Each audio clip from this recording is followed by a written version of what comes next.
وهيبة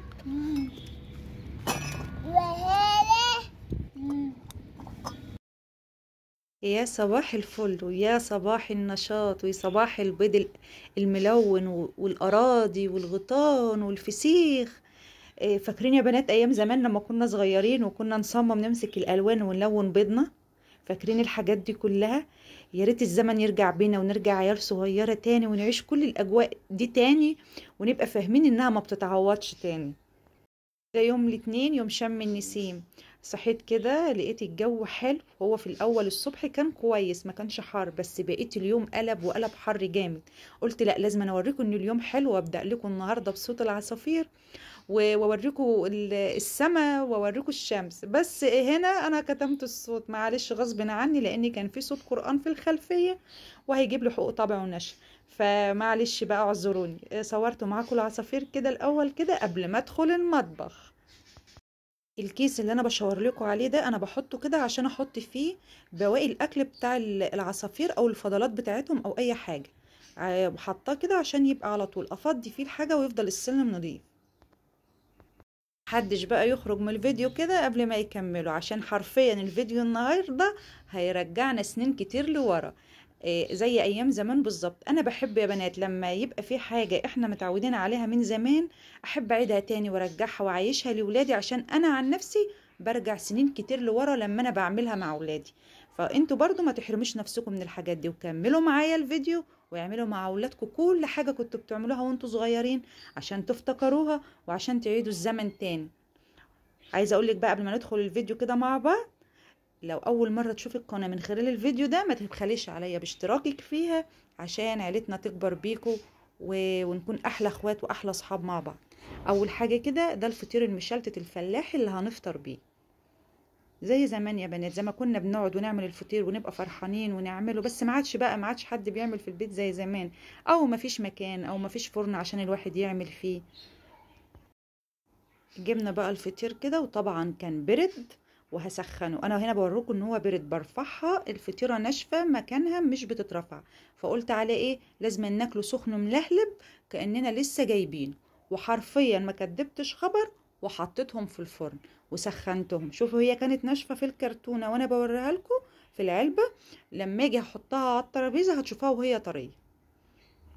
وطبعا بقى قلت اسلق البيض، وهنا بقى ما بلونش البيض باي حاجه خالص، انا بسلق البيض عادي خالص وبحط له شويه ملح. وشويه الملح دول حماتي اللي معلمهمني، قايله لي لازم نحط شويه ملح كده في البيض عشان وهو يتقشر بسهوله. وطبعا انا عملت بيض ابيض عشان نلونه بالالوان، بس هنلونه بالوان خشب يا بنات. هنا بقى حطيت عسل ابيض وعسل اسمر الموجود عندي طلعت منه. العسل الابيض والعسل الاسمر كانوا حلوين لحد كده. وبقول لكم هنا حطوا لايك، ما تنسونيش في اللايك يا بنات، اللايك بيرفع الفيديو، ما تبخلوش عليها باللايك. لو وصلت لحد هنا حط لايك في الفيديو. فطبعا الطمع يلي ما جمع، زودت عسل اسمر، فالعسل الاسمر دخل على العسل الابيض، فاحنا كنا حلوين وماشيين حلو. وده موجود في مكان وده موجود في مكان، وما دخلوش على بعض. بس ما زودت العسل الاسمر دخل عشان اكتر، دخل على العسل الابيض خالص. وحته جبنه بقى من المش كده، وقرن شطه احمر للناس اللي بتحب الشطه دي، يا سلام. وفطير بقى فلاحي سخن وشويه بيض مسلوقين وحته جبنه قريش وحته عجوزه او مرته زي ما بتقولي عليها بقى في بلدك. الموجود عندك طلعي، ما تقوليش ده ليه علاقه بالاكل وده ملوش علاقه بالاكل. اللي عايز ده ياكل واللي عايز ده ياكل، وبالف هنا وشفا على قلوب اللي كلوا واللي هياكلوا، وبالف هنا وشفا على قلوب ولادكم وحبايبكم. عايزه اقول لكم ان اليوم كان حلو قوي. انا فطرت بس في بيتي، وبقيت اليوم قضيناه بره البيت، قضيناه عند حبايبنا، ربنا يخليهم لنا وما يقطع لنا عاده يا رب.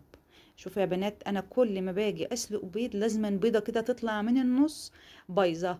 هي مش بايظه، هي اتكسرت وهي بتتسلق، فكده خلاص ولا هتنفع تتاكل ولا هتنفع تتلون، فنشيلها بقى ونسيب البيض اللي هنلونه كده. ونبدا بقى نجهز السفره بتاعتنا نفطر، وهنتوكل على الله وهاخدكم معايا.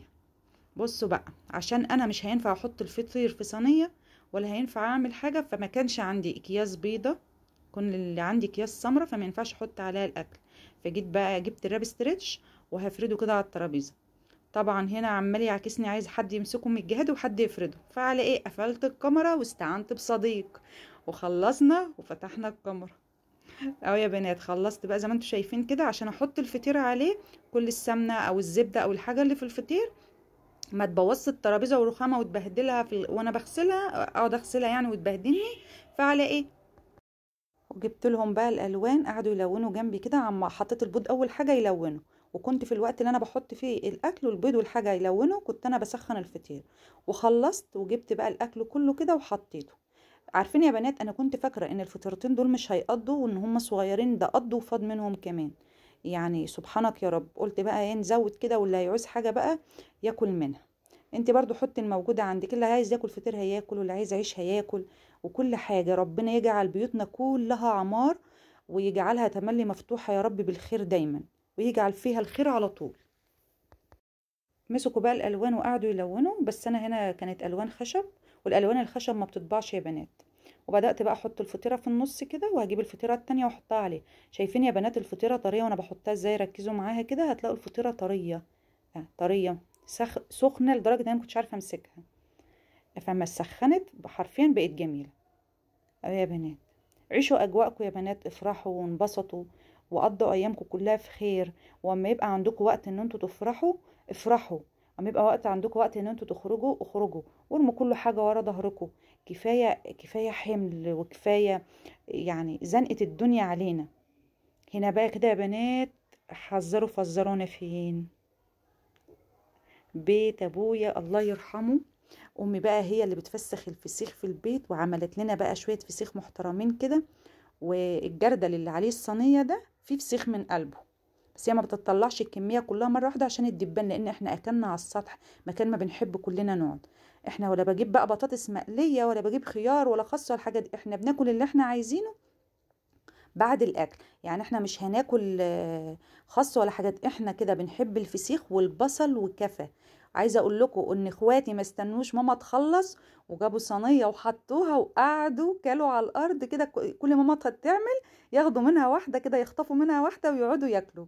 والعيال نفس الطريقه، فعشان كده ما عرفتش اصور كل حاجه كامله، وخدت لكم بس لقطتين بساط كده واخواتي جابوا بيبسي من تحت وهم طالعين والكوبايات، بس طبعا خلاص بقى انا كنت قعدت اكل وما عرفتش اصور لكم. والاراضي يا بنات والغيطان والزراعه كانت مليانه ناس.